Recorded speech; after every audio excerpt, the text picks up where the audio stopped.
so I'm really excited to have you all for that as well.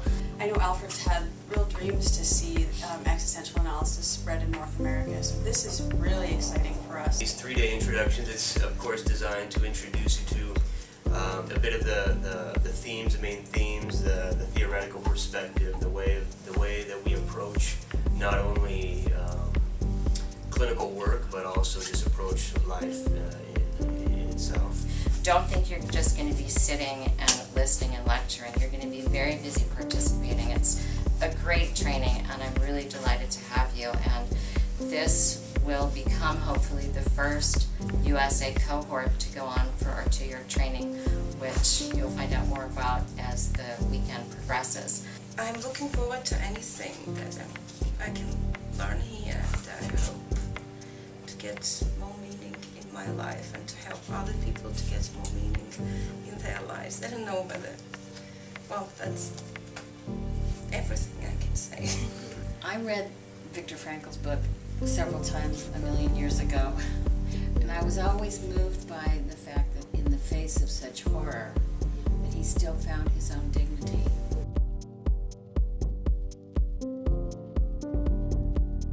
The consequences of giving and living with consent. So I'd love to hear just any of the stories or ideas or thoughts, feelings that emerged for your groups. If you got to question 2.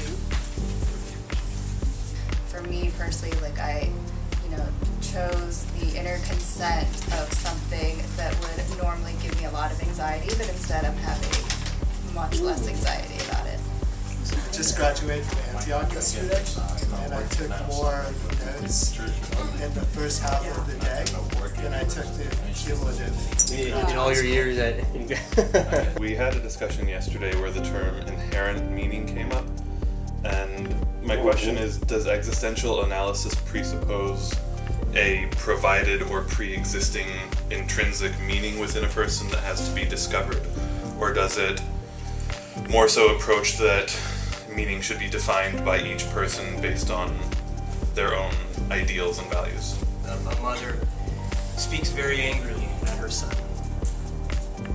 What's the difference between explaining that behavior and trying to understand that behavior? When we do this abroad, it takes people out of their comfort zones.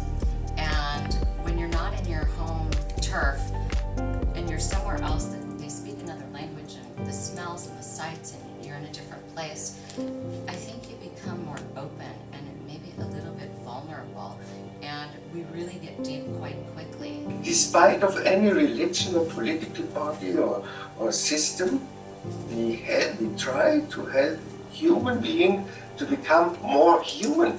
Even when I might be with a stranger, if I'm more open and I keep that attitude of understanding about me, even if I don't get to talk to them and find out and really understand them in terms of communicating it, but I might be able to just stay more in a place of understanding, compassion, even at the possibility, right, of what their story is. So that's quite important to think that. If you're mindful and in the moment, every moment is sacred.